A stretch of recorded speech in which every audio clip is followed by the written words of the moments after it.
أعوذ بالله من الشيطان الرجيم. بسم الله الرحمن الرحيم.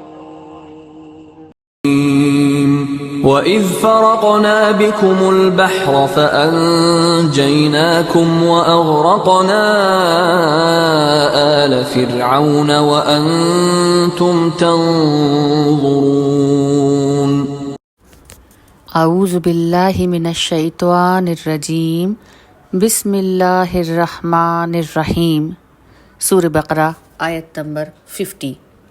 اس آیت کا ترجمہ ہے: اور جب پھاڑا ہم نے تمہارے لیے سمندر کو اور نجات دی ہم نے تمہیں اور غرق کر دیا ہم نے آل فرعون کو اور تم دیکھ رہے تھے. تو اس آیت کی اگر ہم بات کریں تو اللہ تعالیٰ نے بنی اسرائیل کو ان کے دشمن فرعون سے نجات دی موسیٰ علیہ السلام کے ذریعے، اور یہ سب بنی اسرائیل نے اپنی آنکھوں سے دیکھا تھا کہ کس طرح اللہ تعالیٰ نے فرعون اور اس کے ساتھیوں کو سمندر میں ڈبا دیا تھا. اس پورے واقعے کی تفصیل آپ کو سورہ الشعراء میں مل جائے گی. آیت نمبر 60 سے لے کر 67 تک دیکھیں تو وہاں پر یہ پورا واقعہ بیان کیا گیا ہے، اور میرا گمان ہے کہ یہ لگ بھگ ہم سبھی کو پتہ ہوگا کہ فرعون کا واقعہ کیا تھا، موسیٰ علیہ السلام کس طرح سے دعوت لے کر گئے تھے اور پھر کیسے سمندر کو پھاڑا تھا اور اللہ تعالیٰ نے اسی میں فرعون کو غرق کر دیا تھا. اور یہاں اللہ تعالیٰ کہہ رہے ہیں تم دیکھ رہے ہو، اس طرح سے کہہ رہے ہیں کہ جیسے پھر سے نعمتیں یاد دلا رہے ہیں اللہ کہ ہم نے تمہیں کہاں سے نکالا، کیسے سنبھالا، لیکن سب دیکھنے کے بعد، سب جاننے کے بعد تم پھر سرکشی پہ اتر آئے. اب اس آیت کو ہم اپنی زندگی سے کنیکٹ کرتے ہیں. اللہ تعالیٰ نے ہمیں بھی بے حساب نعمتیں دی ہیں، بے حساب نعمتیں. جن کے پاس اولاد نہیں ہے وہ کس تکلیف میں گزرتے ہیں، صاحب اولاد ذرا اس کا اندازہ لگائیں. جن کی کڈنیز خراب ہو جاتی ہیں، جن کا لیور خراب ہو جاتا ہے، ان باڈی پارٹس کی کیا ویلیو ہے یہ ان لوگوں سے پتہ کریں. جب ہم سے راستے میں ہم دیکھتے ہیں کہیں ایک ایمبولینس گزر کر جا رہی ہوتی ہے تو اس ایمبولینس کے اندر لیٹے ہوئے مریض اور اس کو اٹینڈ کرتا ہوا اس کا رشتہ دار، ان کی کیفیت کو محسوس کریں. آج صبح سے لے کے رات تک آپ نے جتنی سانسیں لی ہیں، اس آکسیجن کی قیمت اس انسان سے پوچھیں جو کورونا کے ٹائم پر ہاسپٹل میں ایڈمٹ تھا، اور ہم سب نے دیکھا ہے کہ کتنا آکسیجن سلنڈرز کو لے کر ہاہاکار مچی ہوئی تھی. جیسے اللہ تعالیٰ نے بنی اسرائیل کی جو قوم تھی اسے نجات دلائی تھی فرعون سے، ایسے ہی ابھی ریسنٹلی اللہ تعالیٰ نے ہم سب کو کورونا کے ٹائم نجات دلائی. یہ جو کووڈ کا ٹائم تھا کیسی کیفیت طاری تھی ہمارے اوپر، کتنا خوف تھا ہم لوگوں کے اوپر. اللہ نے ہمیں اس سے نجات دی، لیکن کیا ہوا؟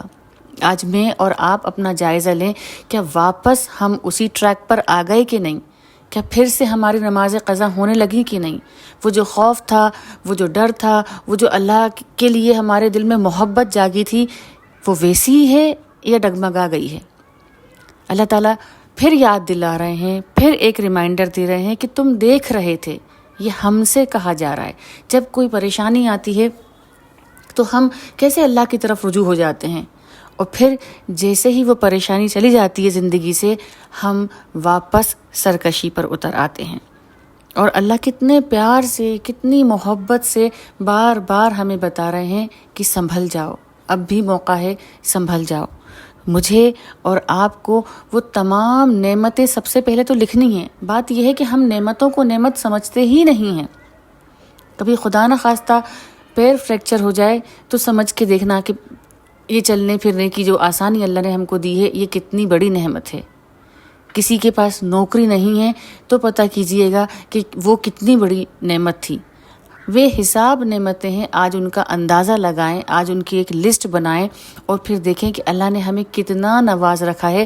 ہماری سرکشی کے باوجود، ہمارے روز کے جھوٹ بولنے کے باوجود، ہماری غیبتوں کے باوجود، ہماری نماز قضا کرنے کے باوجود اللہ نے ہمیں کتنا سنبھالا ہوا ہے. ہم سب دیکھتے ہیں، سب سمجھتے ہیں، غور بھی کرتے ہیں، لیکن جب عمل کرنے کی باری آتی ہے تو ہم بھول جاتے ہیں. اس آیت سے مجھے اور آپ کو یہ سبق لینا ہے کہ سب سے پہلے تو جو اللہ نے ہمیں نعمتیں دی ہیں انہیں ہم نعمت سمجھیں، ان کا شکر کریں اور پھر ان نعمتوں کو سنبھال کر رکھنے کے لیے اپنے اعمال بہتر کریں۔ السلام علیکم ورحمۃ اللہ وبرکاتہ۔